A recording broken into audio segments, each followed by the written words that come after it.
The natural world is beautiful. That's why we're here. Hello everyone, I'm Eric Graham, the chairman of the Safina Center, and thank you all for joining us tonight. I'm coming to you from Stellwagen Bank, kind of in the middle of the Atlantic Ocean, and my lovely wife Jen is filming me right now. The Safina Center is a unique blend of art and science. Our people work on every continent, delivering award-winning creative work that inspires all of us to act on behalf of wild things in wild places. Tonight you'll hear about all the accomplishments of the past year, and here to tell us all about it is our founder and president, Carl Safina. Thank you. Hi, I'm Carl Safina. Great to see all of you. Some of you I recognize, some of you are new. Thanks for coming. Thanks for being here with us tonight. We have a fantastic evening for you tonight. We have Alan Alda. We have the great Paul Winter. We have special guests. We have our Safina Center fellows who make all this work actually happen.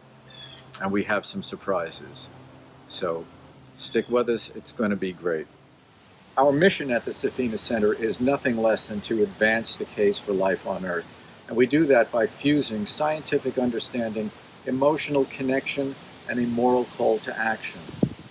We create award-winning books, articles, films, images, sound art, scientific research, and spoken words. Our work is in the service of wild things and wild places, and justice for truly all things, human and non. We're routinely recognized with some of the most prestigious international awards around. And our work has proven its power to engage people and to change their lives and their view of the world. Alfonso Joseph d'Abruzzo is an actor who's been with us all our lives. You probably don't know him by that name. You probably know him as Hawkeye from the series MASH. You've seen him in The West Wing. You've seen him in 30 Rock. He was Oscar nominated for the movie The Aviator. More recently, he's been in Marriage Story. He's a 6-time Emmy and Golden Globe winner and winner of the Screen Actors Guild Lifetime Achievement Award. But I know him best as someone who is passionate about communicating science, and as the founder of the Alan Alda Center for Communicating Science, of which I was on the first advisory board. So here now, my friend and my comrade, communication specialist, guru, Alan Alda. Hi, I'm Alan Alda. Welcome to this year's annual Safina Center celebration. There's a lot to celebrate.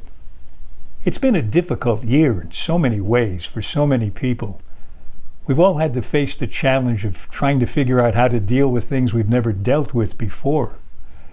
But thanks to your support, the Safina Center has been able to pivot and to continue to thrive and be very productive. Tonight you'll hear about the Center's fellows.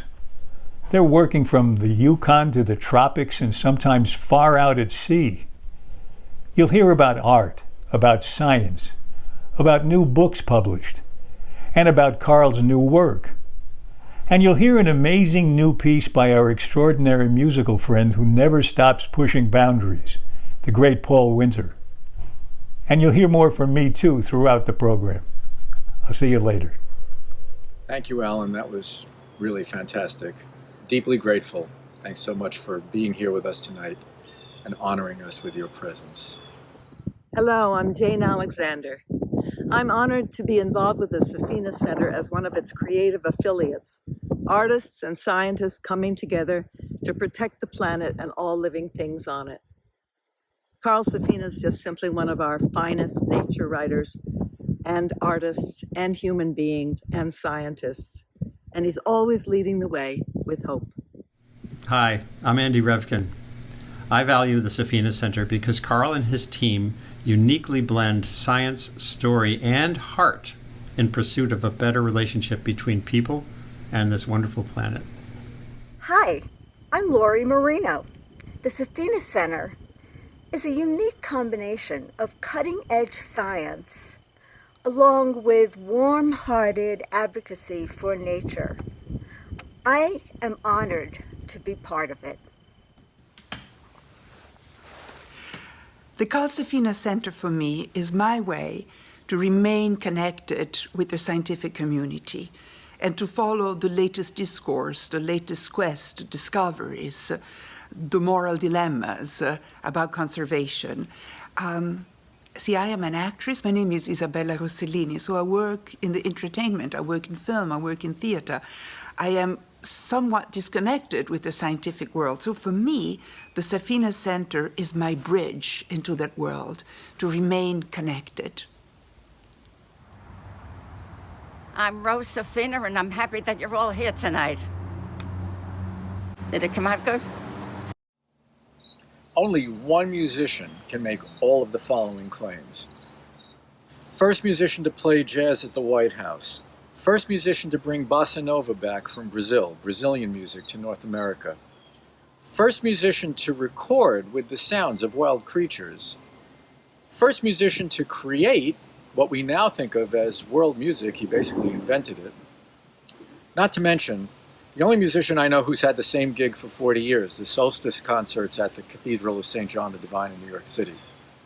And he is my friend, the great Paul Winter. One morning in June, some years ago, outside our cottage here in the hills of Northwest Connecticut, I heard a wood thrush song that was brand new to me. And it was a very beautiful song, and I was fascinated by it, and I listened for it all morning and also in the evening. And one time, I heard it coming through the windows of the living room, and I went to the piano and realized that he was singing in C major. And so he kind of became my C major wood thrush. And he sung for us all summer, came back again the next spring, and for 5 years in a row, he graced us with his song, the same song in C major. And so I, of course, attempted to record him and would leave my DAT machine under the tree for hours. And at the end of those 5 years, I had probably 40 or 50 hours of DAT recordings, hoping that one of them would contain a kind of holy grail of a really great wood thrush recording right near the mic. Because, of course, you won't come near it if you're around. But I had never listened to the tapes. But I had in mind that someday I was going to do a wood thrush piece with that C major wood thrush. And last year, we finally got the tapes out and listened through them, and we found this holy grail of a song.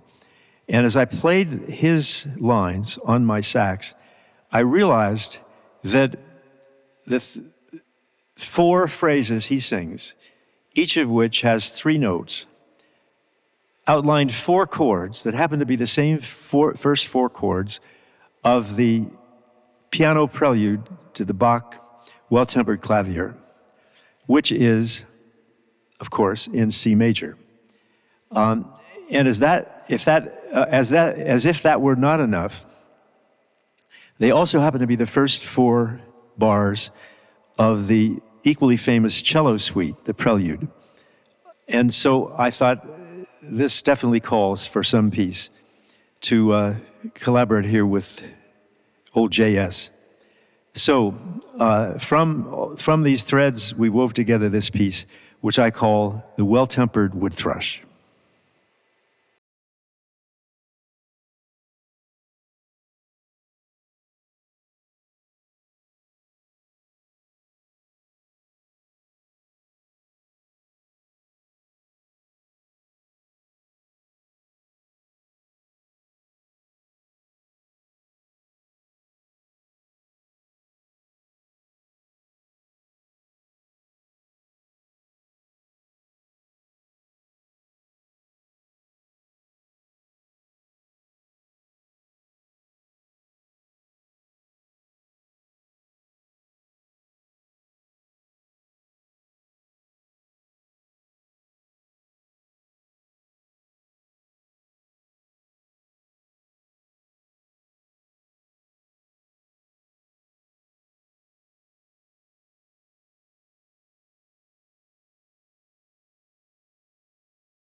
Wow, Paul, thank you. That was miraculous in your ability to hear and make all those connections and execute that incredible work of music. Thank you so much. That was really deeply heart-hitting. I am back, and I came with some of my friends from the animal kingdom. I brought them along for Carl, who can probably understand everything they're saying to each other. Back in the days when people could meet in person, I had the chance to interview Carl on my podcast. The podcast is called Clear and Vivid, and that's exactly what Carl was. We had so much fun talking that we didn't have time to use the whole interview. So my producer, Graham Shedd, took part of the interview and added some video of his own with some really happy animals. This time, not swans, dogs. I think you'll enjoy it. Let's watch. I'm Graham Shedd, the producer of Clear and Vivid, and today happens to be National Dog Day, which reminded me of a clip that we recorded a few months ago now when Alan talked to Carl Safina. Carl is a well-known author and naturalist, and their talk was about his most recent book, which is about whether animals can think and feel. Carl also happens, by the way, to be an important figure in founding the Alan Alda Center for Communicating Science at Stony Brook University. Oh, I want to introduce you to a dog, a very important dog in my life. This is Homer. We adopted Homer just a few weeks before the pandemic, which is lucky because a lot of people were looking for cats and dogs to help them get through the lockdown. Homer certainly helped us get through the lockdown because most days we go out for a long walk with him and finish up taking him to the local dog park. Anyway, the clip that we didn't have time for in the original show was when Alan talked to Carl about dogs, specifically about whether your dog loves you. So here's Carl addressing that question, and meanwhile we're going to take Homer to the dog park and let him run around a little while you listen to Carl. You have a wonderful TED Talk in which you raise the question that probably all of us who have ever had a dog has asked himself or herself. Does my dog really love me? And the answer is yes. How do you know? Watch what they do. Like, for instance, every morning in our bedroom, a room where we have never fed the dogs anything or given them any kind of a treat, they hop on the bed a little after it starts getting light. They're very polite. They don't do it at night. They wait till it starts getting light. They hop on the bed and they plop themselves right along our body. They want that proximity. They want that contact with us.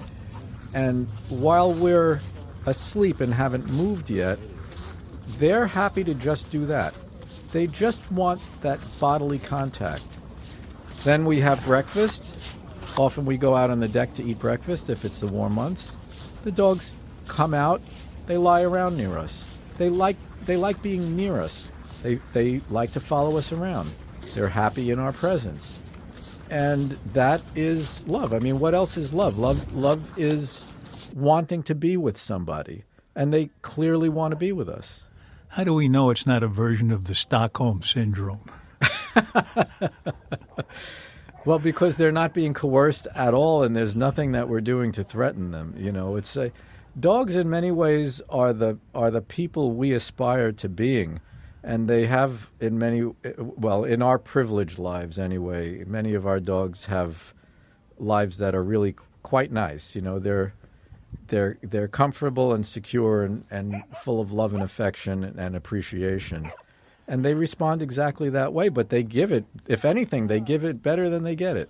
We've been friends for a very long time, and I think there's been some co-evolution. Everybody knows that dogs evolved from wolves hanging around human camps and scavenging scraps and that kind of thing, and eventually they started to change into dogs, and we had these hunting partnerships, and they were guards, and they did a lot of important things for us. But I think we co-evolved also a little bit with our emotional responses to them, because we respond to dogs in a way that we don't respond to any other animals. A dog wags its tail and it makes us feel happy.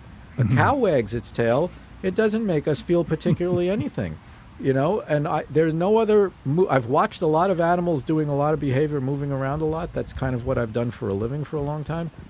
No other animal has a singular bodily movement that changes our mood the way a wagging tail on a dog changes our mood.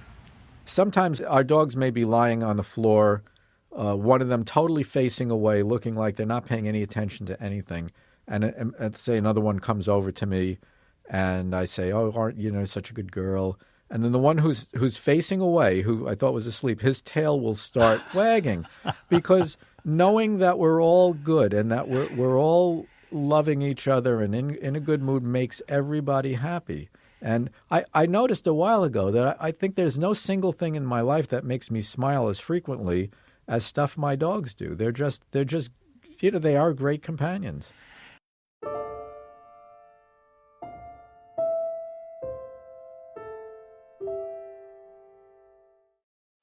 Well, this was a year that no one could have anticipated, right? Not even you. Did you anticipate this year? You didn't even anticipate it, did you? This is what I mean when I say there's been a silver lining to this year.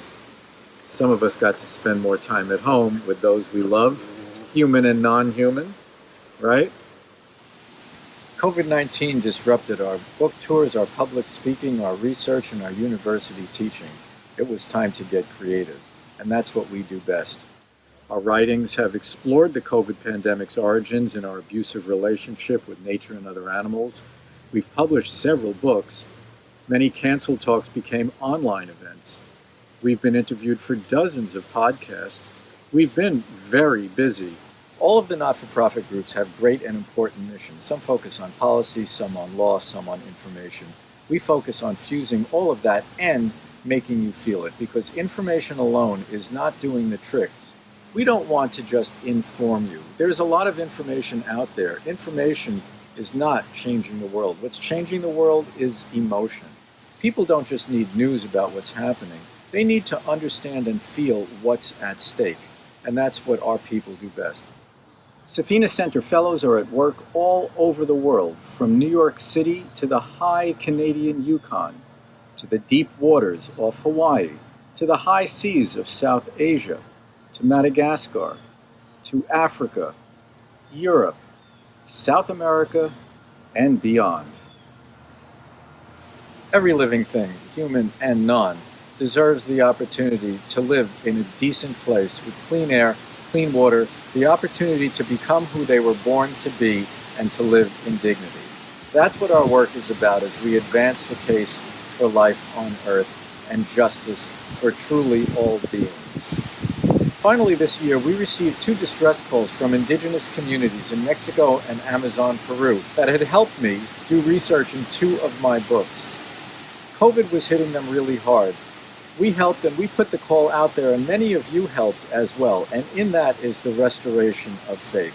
When we all work together, we can make things happen. Our work has proven its power to change people's lives and their view of the world and of life on Earth. This is possible only because of you. Thank you so much for being with us. I can't express my gratitude deeply enough. I hope you enjoy seeing all the work we're doing, our wonderful little band of creative people at the Safina Center who are truly rocking the world. Are you rocking the world? You rock my world, that's for sure. Hi everyone, I'm Myra Marino, and the Safina Center has been a huge part of my life for so many years now. I handle the administrative and financial end of the center, and I'm also Carl's personal assistant.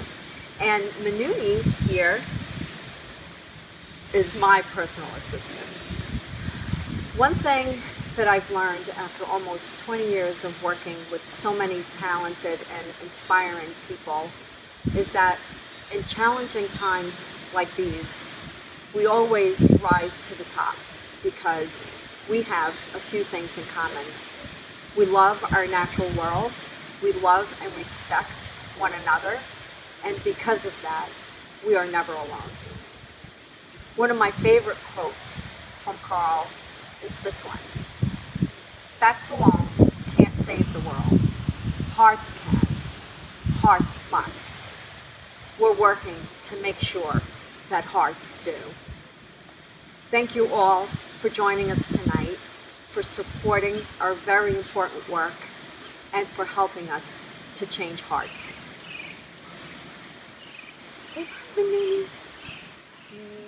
Most of the work of the Safina Center is done by our fellows.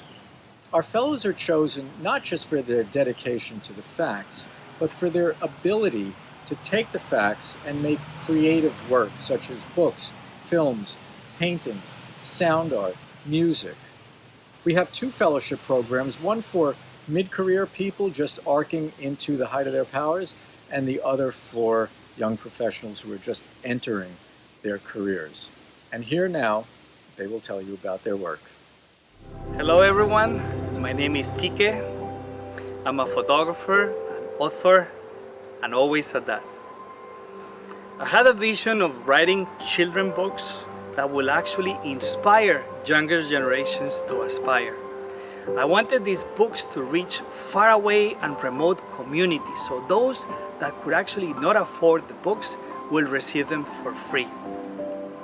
In the last month, we have been able to distribute more than 5,000 free books, reaching places such as China, the Gobi Desert in Mongolia, Peru, or the Amazon or the Orinoco rivers.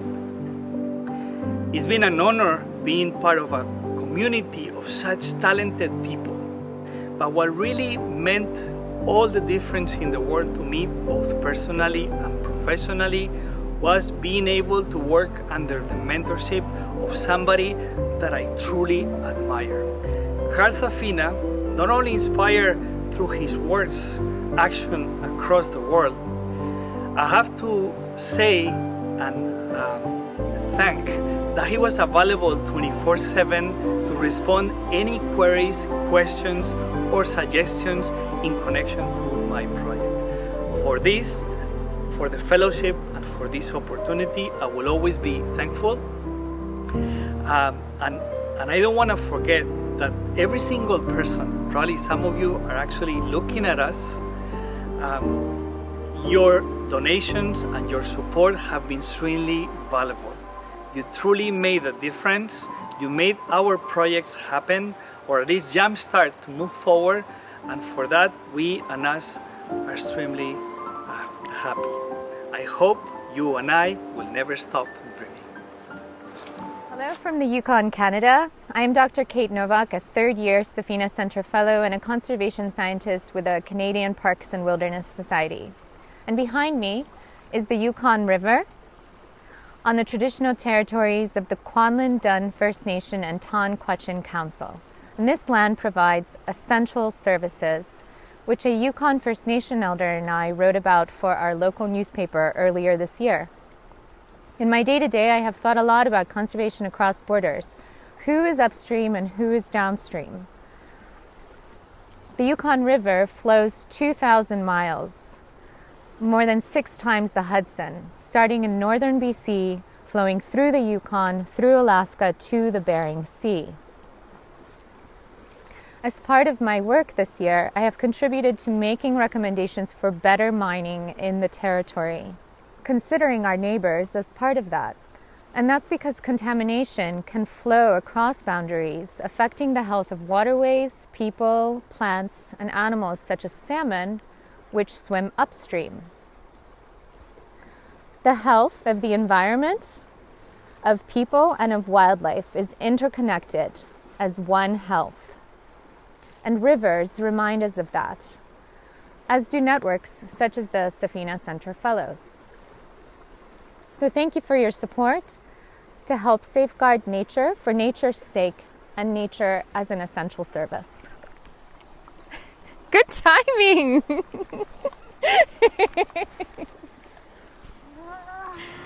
Hi everyone, Robin Huffman here. I'm an artist and primate advocate who found her calling in a 12-ounce bundle of pure, potent nature. A baby monkey orphan named Maasai at Ape Action Africa Sanctuary in Cameroon. From that moment in 2007, primates became my mission. I've had the rare chance to live with and serve these remarkable individuals, and experience firsthand their transformative superpowers. I want to give others a glimpse into that intimate world through my art, my stories, and their voices. Typically, I paint large, but one very small painting of baby monkey Ayla gave me an idea when I saw people respond to it, as if they were feeling the baby herself. So I'm creating a series called Tiny Treasures, the Primate Orphans of Africa, portraits of babies I've cared for, their stories and vocalizations, and a couple, even their own artwork. Safina Center Fellowship has been invaluable. It's elevated my craft and amplified my message. The talented visionaries forging their unique paths to save the earth have been a generous and receptive resource. And of course, Carl, the uber inspiration. None of this is possible without you. We primates, thank you. I'm Paul Greenberg. I'm the writer in residence at the Safina Center, and this is my new book, Goodbye Phone, Hello World. You might think it's a little strange for a nature-focused organization to be sponsoring a book about digital addiction. But actually, the more I wrote my last 3 books about the ocean, the more I saw people go deeper and deeper in their phones, the more I came to the conclusion that this is exactly the problem. We need to get out of the screen environment into the real environment. I mean, for example, did you know that the average American spends about 1,400 hours per year on their phone? With that amount of time and the amount of money we spend on phones, if every American gave up their phone, we could clean up all of our beaches of plastic pollutions more than 5 times over. We could reforest the United States to the point where we're actually sequestering a huge amount of carbon. So they're directly related. So I just wanted to use this opportunity to say thank you for supporting the Safina Center. Thank you for supporting this work. All of the donors, all of the members of this great community have been super effective, I think, in giving a voice to nature. So why don't you take a bit of that advice for yourself? Less phone, more nature in the year ahead. Thank you so much for your support. Hi, my name is David Rothenberg. I make music with the sounds of nature, birds, whales, bugs. These days I'm staying close to home, recording underwater pond sounds in the forests around where I live in upstate New York. And inside these ponds you hear a mix of plants, insects, a kind of natural, rhythmic, electronic sounding music that I am doing my best to figure out, interact with, join in with. And I'm very grateful to the Safina Center for supporting this work. Thanks everyone for being here tonight, being part of this, and welcome. I'm Eric Gilman. I'm a fisheries scientist at Hawaii Pacific University, and I'm based in Honolulu. My research focuses on ways to adjust fishing methods and gear to reduce the risk of catching vulnerable species and problems and solutions to derelict fishing gear. Through support from the Pew Fellows Program to the Safina Center, we're working to better understand ecological risks posed by tuna fisheries and to transition to integrated management of vulnerable bycatch. We assessed the feasibility of managing bait type to protect vulnerable bycatch. Our team, listed at the top of the slide, completed and recently published the research. If tuna fisheries using drifting lines and hooks baited with squid were to switch to fish bait, we estimated that this would avoid catching about 4,000 marine turtles and 10,000 metric tons of blue sharks every year. We're now conducting an ecological risk assessment of a Taiwanese tuna longline fishery to determine which populations are of highest risk. The approach looks at various attributes for productivity, like a species' maximum age, as well as indicators for susceptibility, such as aerial overlap. This figure is an example of the latter. It shows a distribution of leatherback turtles in the Pacific. The red dots show the vessel's fishing grounds. A third study will develop a decision tree for integrated bycatch management in collaboration with a Chinese fishing company and the largest global canned tuna company. I'm extremely proud to be a Safina Center Fellow and grateful to have the opportunity to work with this inspiring and optimistic group to find conservation solutions. Thank you very much for supporting the Safina Center.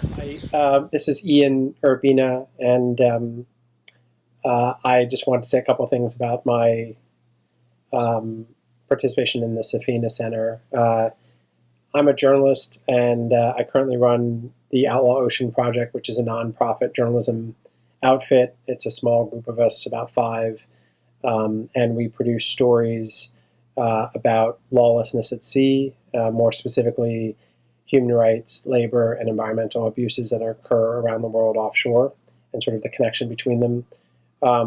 We produce these stories and then usually start by placing them in large sort of tier one venues. So a month ago, NBC News, next month, The New Yorker, New York Times Magazine, these sorts of places. But then we try to get broader audience and different audience by converting journalism into other forms and also partnering with foreign language media around the world. So we now have partnerships with 40 newspapers in as many countries, and we take the same reporting, translate it into foreign languages, and run those pieces for free in those venues.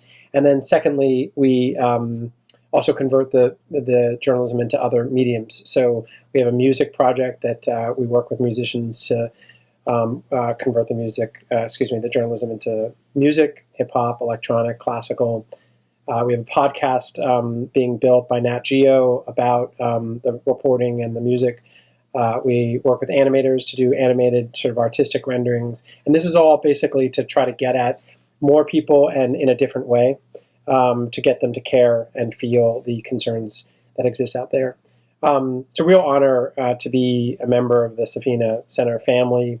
Carl directly and his team are constantly supporting us, aside from just the financial backing, just intellectually and from a morale perspective, by boosting the journalism and introducing us to intellectuals and academics who are working on these issues and giving us feedback on the writing itself and the other products we produce. I just want to say thank you so much for all your support in making that relationship possible and ultimately making this journalism possible. Aloha. My name is Bob Osterland. I'm the founder of the Kauai Albatross Network and a Safina Center Fellow. My work here is on private lands on rural Kauai on the North Shore, where lace and albatross nest. My job is to protect and advocate for them, as well as to monitor their seasonal work. The current project that I'm working on, I've just finished, is a book called The Birds of Kilauea Point. I'm both the author and the photographer. And also last year, I finished a film called Kalama's Journey, which is now, it's a Telly Award-winning film and also now been signed up for the Center of Global Environmental Education program, shown through K through 12 programs. So I can't say enough about what the Safina Center support means for me to do this work. It means everything. Your generosity has made all of this possible for these lace and albatross to have a home here in the inhabited Hawaiian Islands. So thank you so much for your generosity. Thank you so much, Carl, for writing Eye of the Albatross and inspiring me to begin with to do this work. And I invite you all to come see me. Come to Kauai when it's safe again to do so. Come here, let me show you the birds for yourself. You will be blown away by their greatness. Thank you so much. Mahalo and aloha. Thank you, everybody. That is fantastic, as always. And everybody else who is with us tonight, I'm sure that you feel as impressed and as inspired by our fellows as I do. Hi, I'm Luann Rice, and I'm involved with the Safina Center because we need the Safina Center right now. The environment, humanity, just all around goodness. And I'm really proud to be a creative affiliate. Hi, John Bowermaster here. What I like about being affiliated with the Safina Center is that I get to affiliate with really smart people, which is a great reminder to me that you're never too old to learn new tricks. So, thank you, Carl. I'm Kathleen Dean Moore. I stand with the Safina Center because of its powerful defense of the beautiful reeling world, a defense woven of ecology and ethics, anguish, love, and always moral courage. I'm glad to be with you all tonight because I've been passionate about how people communicate science for a long time. Actually, since I was a boy. When I was 11 years old, I couldn't get a clear answer to a question that I had for my teacher. I asked her, "What is a flame? What's going on in there?" And she thought for a minute and she said, "Oxidation." So now there were two things I didn't understand. It's not that the answer was wrong, it's that it wasn't communicated to me in a way that made sense to me at that time in my life. I'm a fan of the Safina Center because they're so passionate about good, effective communication on issues of science and the environment and what we can do about them. Of all the nonprofit groups focused on conservation, the Safina Center has the creative edge. They aren't here just to give you the facts. There are plenty of facts around. Facts aren't enough. You need to feel why the facts are crucial. You need to feed your head, sure. But the people at the Safina Center also know how to open hearts. And that might be the most important part. Carl has gathered an extraordinary group of people who share Carl's passion for skillful, creative ways of communicating. They inspire us to act, to do what we can. Their books, their films, television shows, photographic images, paintings, and audio art, they all set the Safina Center apart from all the other not-for-profits in the realm of conservation science. They're scientists and they are artists, but above all, they are great communicators. While they speak to your mind, they get you in the heart. Thank you for supporting the Safina Center, for supporting its people, and the extraordinary work they do. You're helping keep Earth alive. Our Launchpad program is a fellowship for exceptionally talented young people under 30. It's named after astronaut Kalpana Chawla, who took my first book, Song for the Blue Ocean, into orbit with her on the Space Shuttle Columbia. She helped endow this program along with help from her family. And now to tell you about their work, our Launchpad Fellows. Hi, my name is Kate Thompson. I am a PhD candidate at Stony Brook University. I study conservation and medical anthropology. This is my 2-month-old daughter and future field assistant Carmen. My research focuses on bushmeat hunting in Madagascar. The hunting and consumption of wild meat is one of the greatest challenges to conservation today. However, it's also a vital source of nutrients and income for impoverished communities around the world. I work directly alongside hunters within these communities to understand which animals they're hunting, how much, and why. It's my hope that this work will not only provide a voice for the communities to describe their own needs, but also protect the wildlife species they live amongst. Outside of this work, I'm also an illustrator, and I use comics to communicate my fieldwork experiences and those of other diverse female scientists with a broader and hopefully younger community. And across the 4 years that I've been a fellow, the Launchpad Fellowship has made my research possible. It's allowed me to continue my work in a time where conservation funding from the government is slim. And it's allowed me to enrich this further by investing in art projects that cross linguistic and cultural barriers, not just in Madagascar, but also with the children's home that I help run in Tanzania, so that we can get even the youngest among us interested in all these things we hope to accomplish. Hi, my name is Jessie Perlman, and I'm a current PhD student at the University of Hawaii at Manoa, and I study oceanography and deep sea marine biology. And the focus of my research involves trying to understand the potential impacts of deep seabed mining. This is an emerging industry that hasn't quite gotten into full swing yet, but the scope will be millions of square kilometers across the abyssal seafloor in several ocean basins, particularly the Pacific Ocean Basin, to mine for metals and minerals that are used in modern day electronics and car batteries and things like that. So I focus on trying to understand how a lot of animals in the water column above the seafloor where these minerals are might be affected by the mining process and this big industry as it emerges. So I've been a Safina Center Launchpad Fellow for the past 2 years, and this has meant the absolute world to me. It's allowed for me to have many opportunities from attending conferences and workshops, traveling to various places including Washington, Jamaica, and New Zealand, to name a few. And so I want to thank all of you as viewers and supporters so very much for all of your support. Hi there, my name is Erica Serino, and I'm a writer, artist, and wildlife rehabilitator. Basically, I document plastic pollution, translate and amplify the messages of the non-human animals I care for, and sail around this curious world we inhabit. With the generous support from the Safina Center, I've been able to devote the past 4 years of my life to following the story of plastic pollution by land and sea. I've crossed North America, Europe, Southeast Asia, West Africa, the Caribbean, the Arctic Circle, and the Pacific Islands. I've now just completed writing a book, my first book, about these journeys and the discoveries I've made along the way. Being a Safina Center Launchpad Fellow has helped me recognize that most conservation issues today arise due to broken human values, which we so desperately need to shift in order to create positive change, for the sake of people and also all other life on Earth. I am humbly grateful to be a part of an extraordinary group of changemakers who challenge the status quo. We are the best kind of rebels. We go against the grain in the most emotionally moving, elegant, and eloquent ways possible. The creativity of my peers here at the Safina Center inspires me deeply. Dear supporters, thank you for your kind donations that make the groundbreaking work of the Safina Center possible.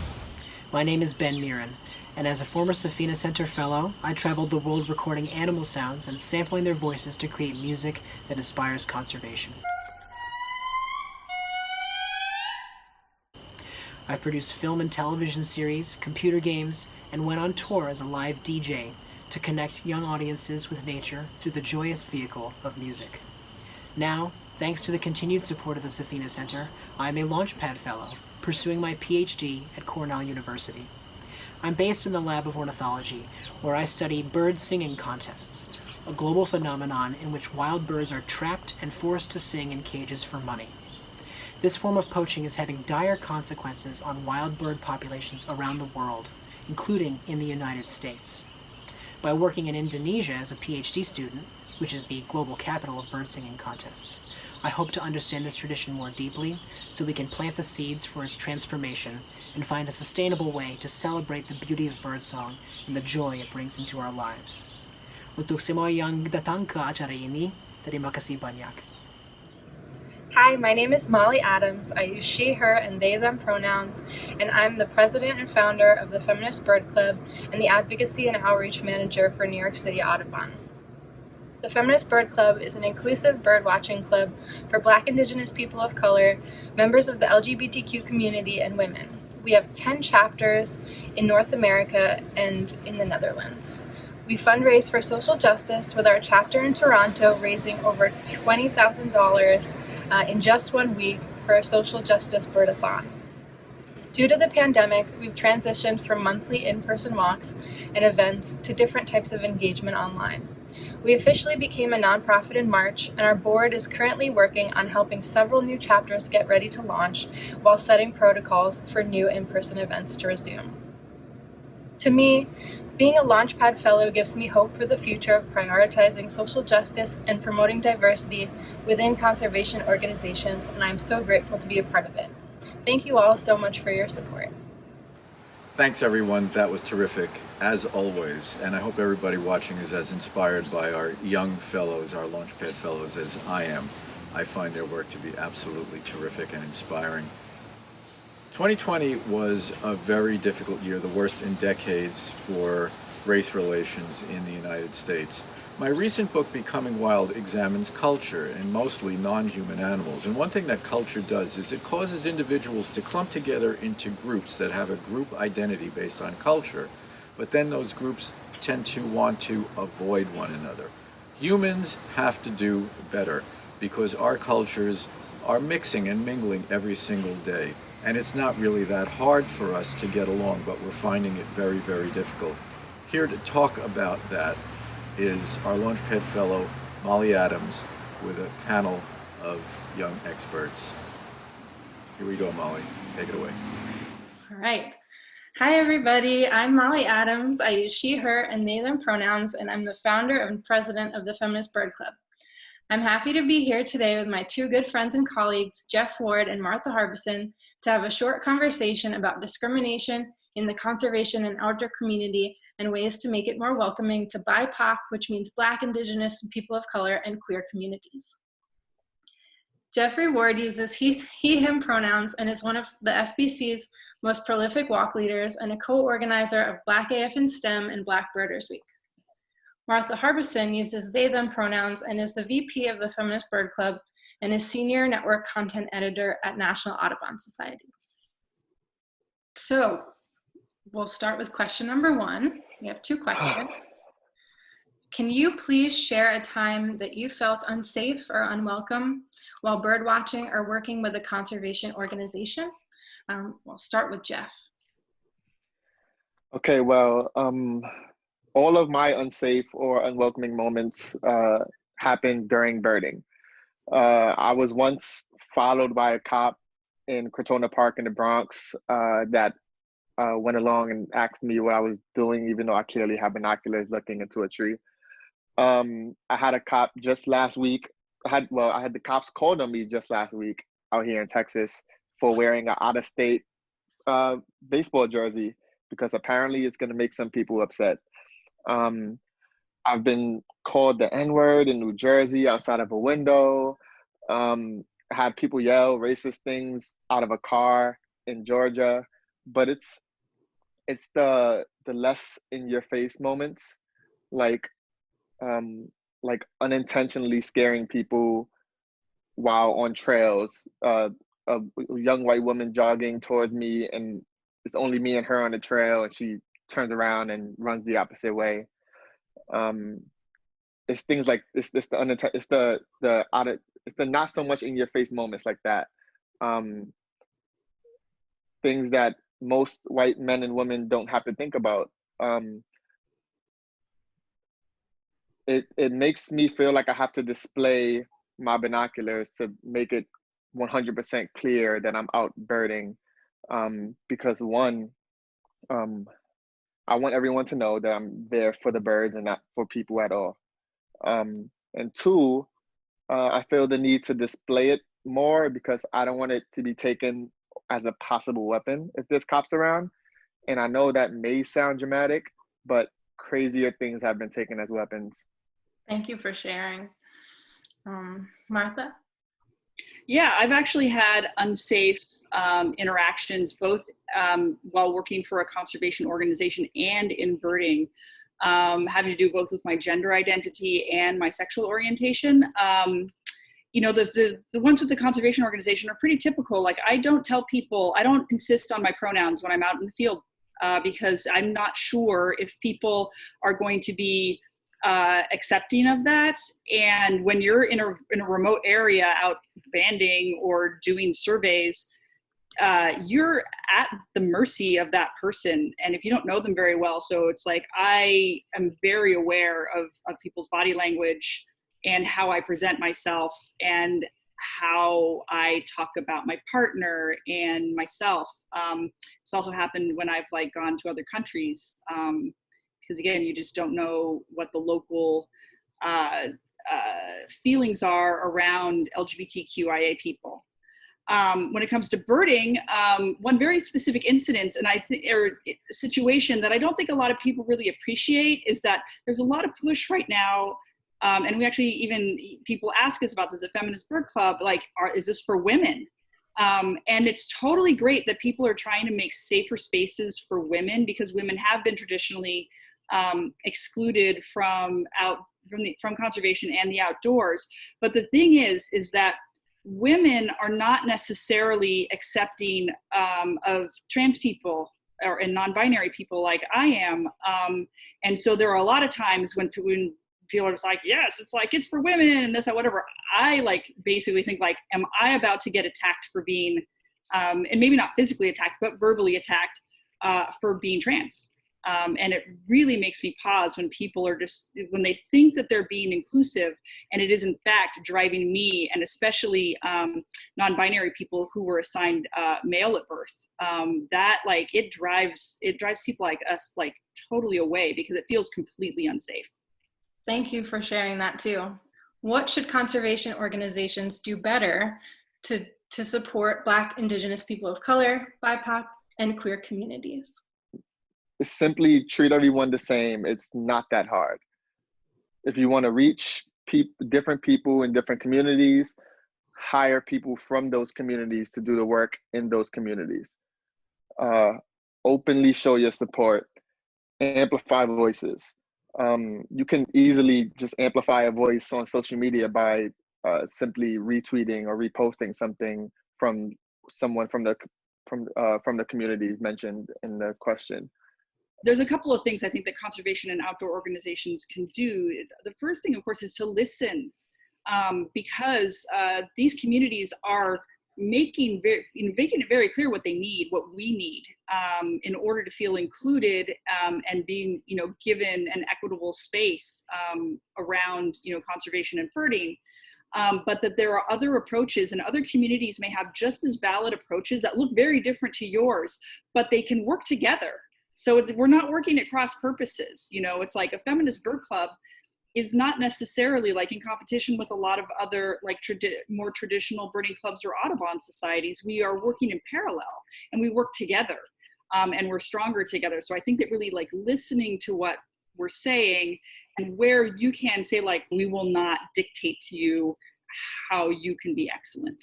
Thank you both, Martha and Jeff, for sharing both your experiences and ways that organizations and people can change. Thank you to everyone who is watching this at the Safina Center Gala. Have a good night. Thank you. Thank you. Thank you all. Thank you, Molly, and thank you to the panel for words and ideas that are so important. We all need to bear them in mind. And now for something very special. When I was in college, I heard a new melody. So beautiful, I had to know what it was.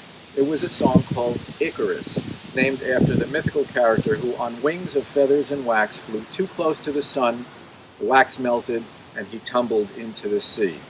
I guess it's a myth about humility. I found out that it was a song recorded by the great Paul Winter, written by Ralph Towner. I loved the song so much that when I acquired a red-tailed hawk that could no longer fly, I named him Icarus. Now, if I ever get to heaven and they ask me, what would you like to do while you're here? I would probably say, I would love to play Icarus in a band with Paul Winter. Well, luckily for me, I'm still here on Earth, but I'm about to get my wish.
I hope you enjoyed listening to that and watching it half as much as I enjoyed playing it and doing it.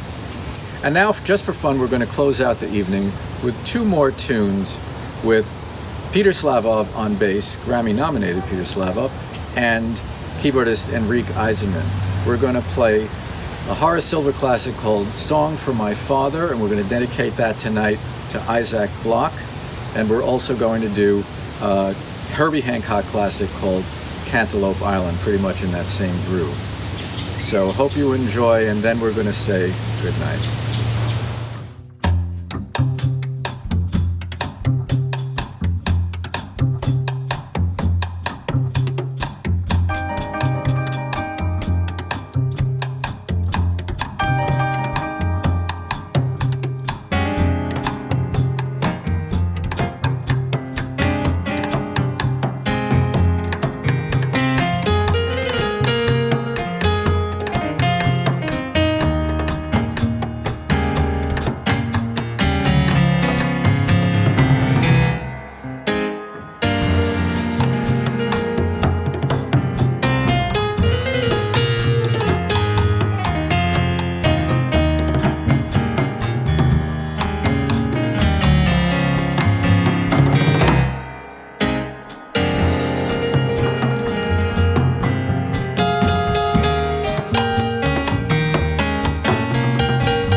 Well, hi, everyone. We hope you enjoyed that half as much as we enjoyed putting that together for you. And if you stick with us, after the credits, we're going to let everybody into the room and we'll have a nice live chat. Anybody who wants to just say hello. So see you in a few moments.